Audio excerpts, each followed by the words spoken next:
আসসালামু আলাইকুম। ব্র্যাক ইউনিভার্সিটি 16 কনভোকেশনে আপনাদের সবাইকে স্বাগতম। আমি আনকা সকাল সকাল রেডি হয়ে যাচ্ছি ইউনিভার্সিটির কনভোকেশনে।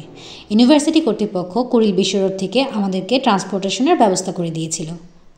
এসি গাড়িতে করে খুব আরামেই যাচ্ছি কনভোকেশনের ভেন্যুতে। এবারের ভ্যানে ছিল চীনমৈত্রী সম্মেলন কেন্দ্র পূর্বাচলে। ভ্যানুতে পৌঁছে দেখি সব গ্রাজুয়েটরা অলরেডি উপস্থিত হয়ে গেছে। খুবই আনন্দমুখর এবং হ্যাপি একটি এনভায়রনমেন্ট ছিল।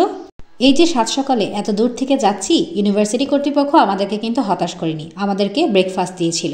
ব্রেকফাস্টে ছিল একটি পেটিস, এক স্লাইস কেক এবং একটি ছোট মিষ্টি এবং অ্যাভেলেবেল ওয়াটার বোতল তো ছিলই। নাস্তাটা কমপ্লিট করেই চলে গেলাম মূল ভেন্যুতে। Wow, it's really amazing.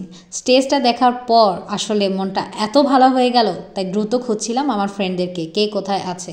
দেখে নিন সম্পূর্ণ ভ্যানুটি কেমন ছিল। এখানে শুধুমাত্র স্টুডেন্টরা বসেছিল। এটা হচ্ছে হল এ, আর একটা হল ছিল হল বি, সেখানে প্যারেন্টসরা ছিল।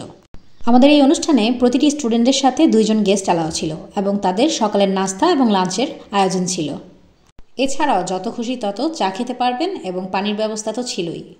খুঁজতে খুঁজতে আমি আমার গ্রুপমেটদের পেয়ে গিয়েছি। ওরা অলরেডি বুঝে গিয়েছে যে আমি ইউটিউবের জন্য ভিডিও করছি, সো ওরা হাই হ্যালো করছে। আমাদের প্রোগ্রামটি স্টার্ট হয়েছিল ব্র্যাক ইউনিভার্সিটি অ্যান্থাম দিয়ে, তারপরে ন্যাশনাল অ্যান্থাম এবং একের পর এক কোরআন এবং এভরিথিং দিয়ে। আপনারা দেখতে পাচ্ছেন অলরেডি আমাদের প্রোগ্রাম স্টার্ট হয়ে গিয়েছে। গোল্ড মেডেলিস্ট যারা আছে তারা ভ্যানুতে এন্ট্রি করছে।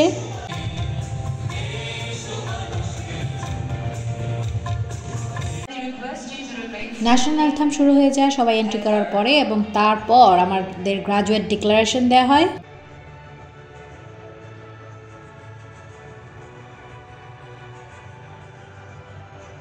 তারপর এক এক করে ভাইস চ্যান্সেলর এবং গেস্ট স্পিকার সবাই এক এক করে তাদের বক্তব্য প্রদান করেন।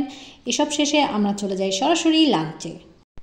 লাঞ্চের পরে ফ্রি টাইমে আমরা প্রচুর পরিমাণ ফটোশ্যুট করি টিচার, ফ্রেন্ডস, ফ্যামিলি মেম্বারদের সাথে। তারপর আমরা সবাই আমাদের স্ক্রল কালেক্ট করি। আমিও স্টেজে গিয়েছিলাম আমার স্ক্রল কালেক্ট করতে। ইনডক্টরদের বাড়িতে ফেরার পালা। ইউনিভার্সিটি কর্তৃপক্ষ স্টুডেন্টদেরকে বিভিন্ন রুটে গাড়ি প্রোভাইড করেছিল, সেটাই করে আমি আমার বাসায় চলে আসি। এখন খুবই ইম্পর্ট্যান্ট কিছু টপিকে কথা বলতে চলেছি। 1 নাম্বার হচ্ছে কনভোকেশন সকাল থেকে বিকাল পর্যন্ত হয়। সো ভবিষ্যতে যারা কনভোকেশনে আসবেন তাদেরকে আমি রিকোয়েস্ট করব, আপনাদের যদি অসুস্থ প্যারেন্টস থাকে অবশ্যই আনবেন না। 2 নাম্বার পয়েন্ট বলবো যে কনভোকেশন থেকে যে খাবারটা দেওয়া হয় সেটা হচ্ছে এভারেজ পর্যায়ের। সো আপনারা চাইলে আপনাদের টুকটাক স্ন্যাক্স নিয়ে আসতে পারেন।